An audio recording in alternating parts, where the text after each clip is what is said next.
dit de sortir du territoire national. Hein, si vous faites allusion à mon refus de prendre des vacances, c'était à la fin de l'année. Non, c'était fin décembre. Vous savez, traditionnellement, les uns et les autres ont besoin de souffler pour se réoxygéner et pour être en mesure d'être beaucoup plus efficace. Et comme vous le savez, j'ai eu l'honneur et le privilège d'avoir un second petit-fils. Et l'idée, dans un premier temps, d'aller voir mon petit-fils m'est venue. Mais par la suite, j'ai changé d'avis.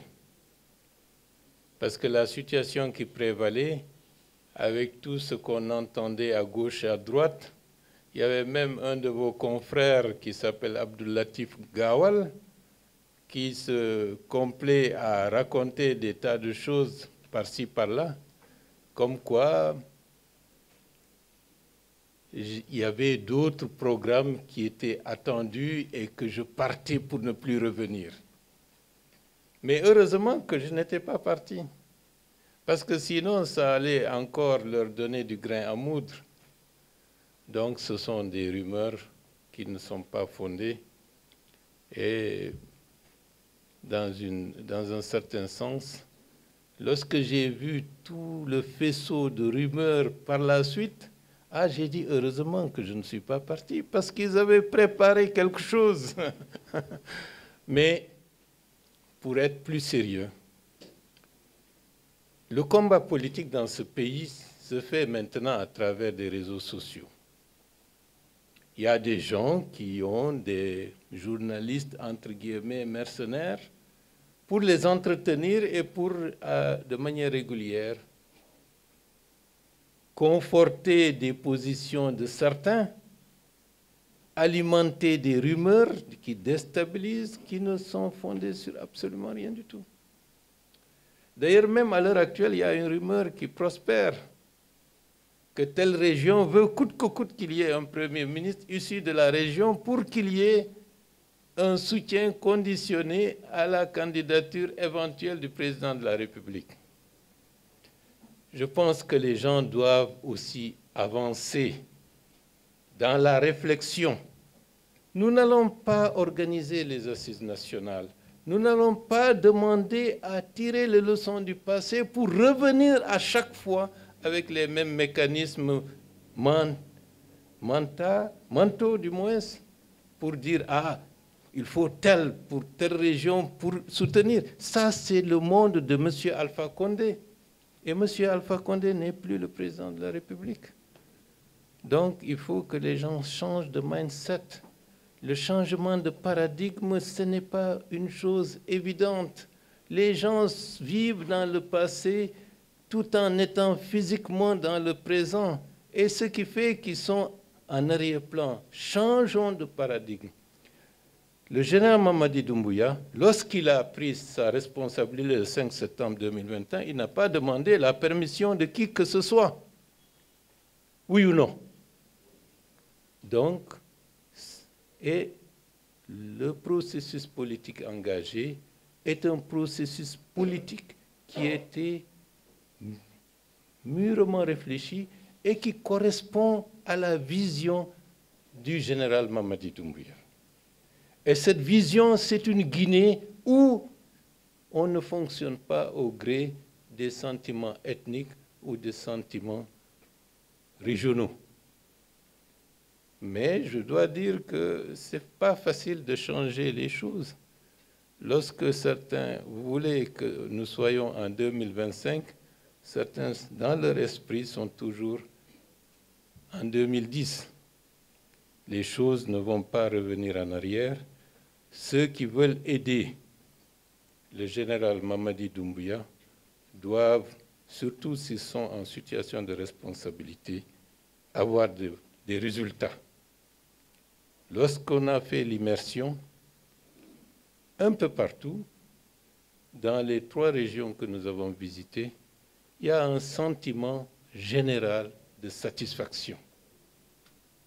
ce sentiment général de satisfaction ne veut pas dire que tout ce qui devrait être fait est fait, mais l'action engagée, les résultats constatés redonnent de l'espoir à la population. Et la mission du gouvernement, c'est de concrétiser cette confiance, cet espoir pour que demain soit encore nettement meilleur.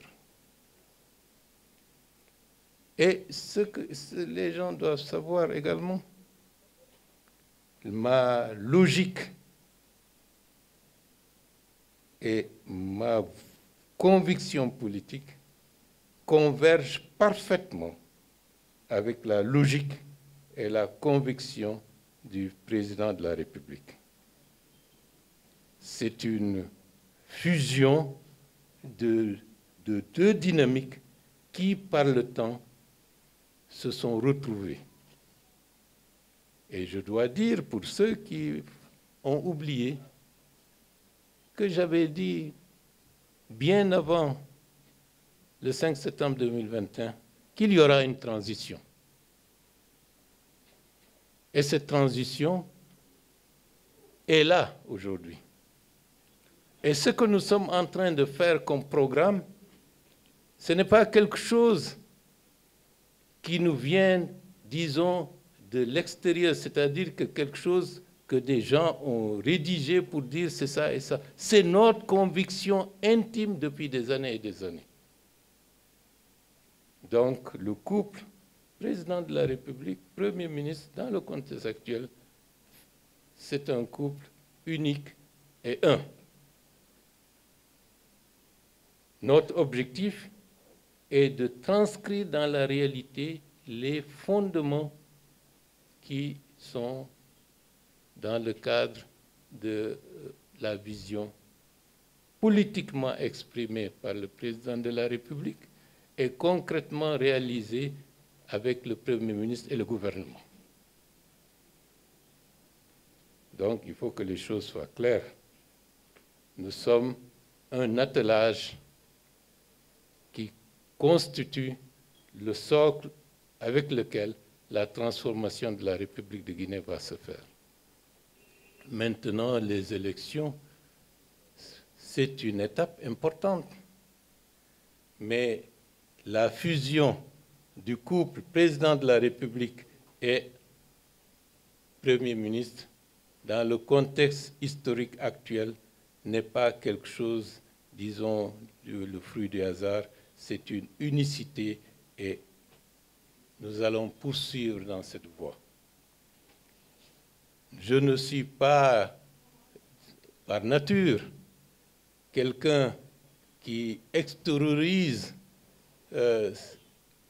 son enthousiasme, mais je le fais et j'agis. Et la meilleure campagne qu'on peut faire pour le président de la République, c'est d'abord d'avoir des résultats, de le faire savoir, de le montrer, et que par ce biais, les uns et les autres en soient convaincus. Et c'est ça qui est l'œuvre, et c'est ça qui crée un espoir au niveau de la population guinéenne. Cet espoir, on doit l'entretenir, on doit l'enrichir, on doit l'impulser pour que ça devienne de manière effective une réalité sociologique qui pourrait aller au-delà des hommes et des femmes d'aujourd'hui qui sont en situation de responsabilité. Parce que fondamentalement, c'est la transformation de ce pays pour plus de bonheur, pour plus de stabilité, pour une société moderne. C'est cela que nous ambitionnons. Et dans le cadre de tout ce qui va aller dans cette direction, le couple reste à la barre.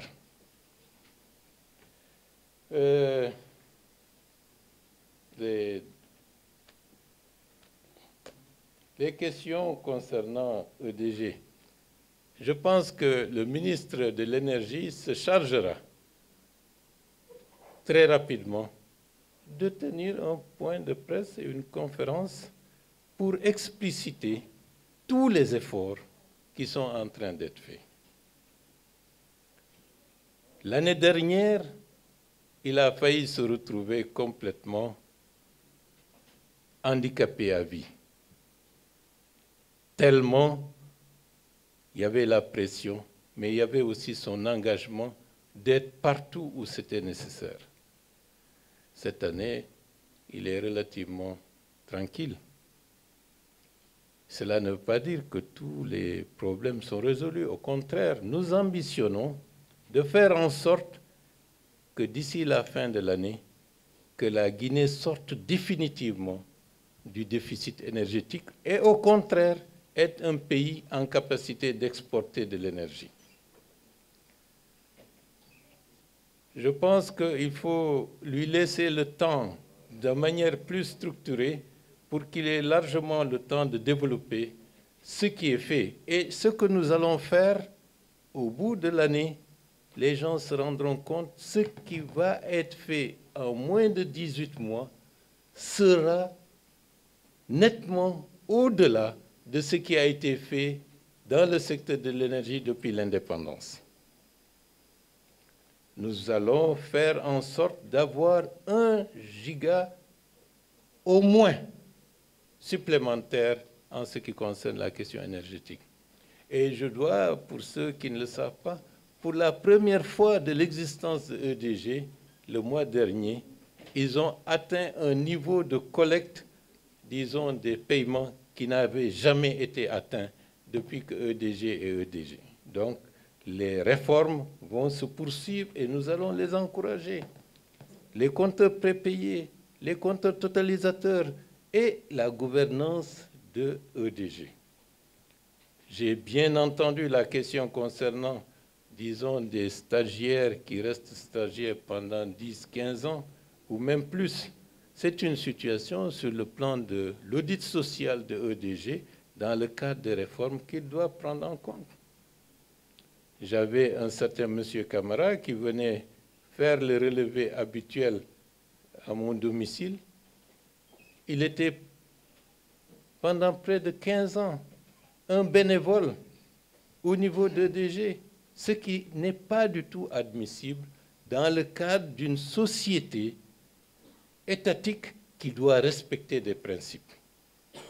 Ce sont des aspects que nous allons mettre en avant pour que les sociétés étatiques soient à ce niveau-là plus strictes que des sociétés privées dans le respect des droits et de la dignité humaine.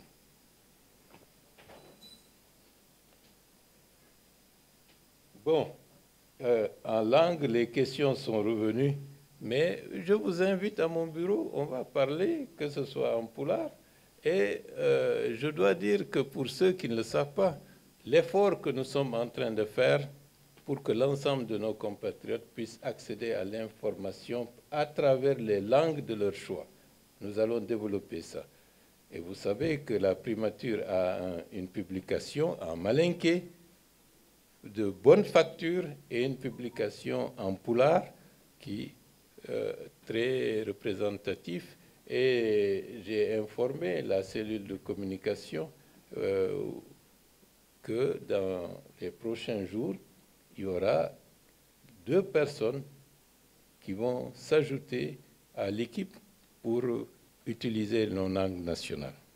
Et dans les spots, dans les vidéos, l'utilisation de la langue, comme le président de la République l'a demandé lors du dernier Conseil des ministres, il faut que nos médias utilisent les langues, permettent à la population d'être mieux informée à travers des langues qu'ils comprennent pour ne pas utiliser une langue qu'ils interprètent mal et ou bien qu'ils ne comprennent pas du tout. C'est un effort que la presse doit faire pour encourager la compréhension par nos compatriotes, disons, de ce qui est en train d'être fait, de ce qui se dit pour être des citoyens tout à fait informés. Et vous savez que l'information aujourd'hui, c'est comme par le passé, c'est à travers cela qu'on déstabilise, qu'on désinforme. Et nous n'allons pas nous laisser faire pour ne pas mettre, disons, notre population dans une situation où ils peuvent être instrumentalisés. Par rapport aux questions économiques, c'est vrai, nous sommes en discussion avec le Fonds monétaire international. Là aussi, c'est une expression pour un pays qui est en transition de faire en sorte que les réformes économiques que nous allons engager puissent nous permettre de réaliser la transformation de l'ensemble de l'écosystème. Nous n'allons pas laisser les choses comme elles étaient.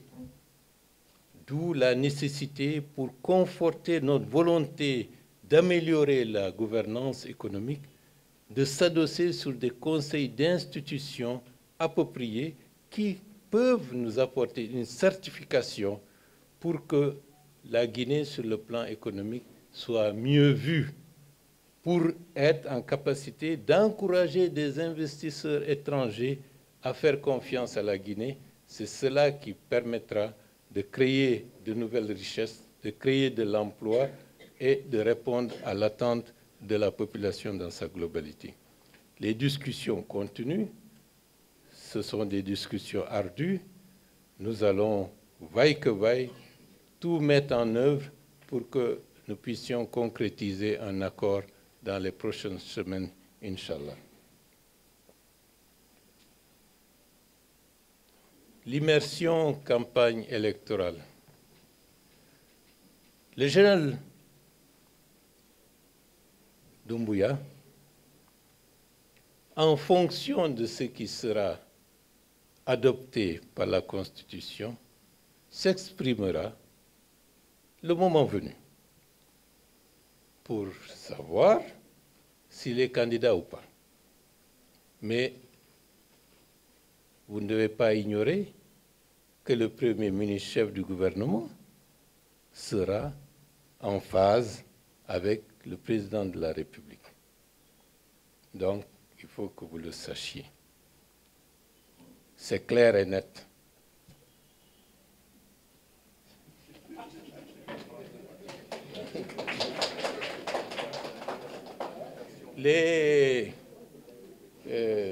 Je crois que j'ai parcouru, peut-être sans répondre de manière précise à toutes les questions, la notation.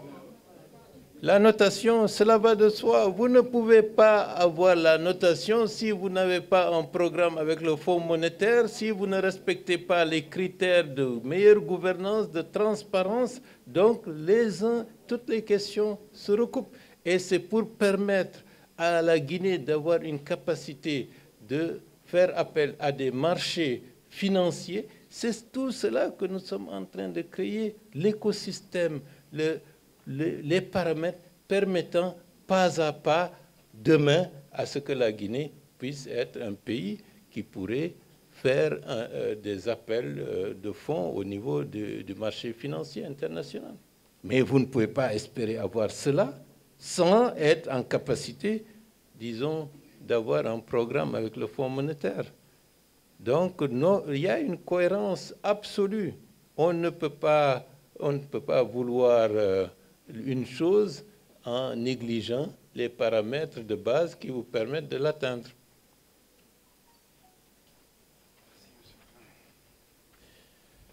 Il y a pas mal de Condé, de Bas qui demandent des verres déjà.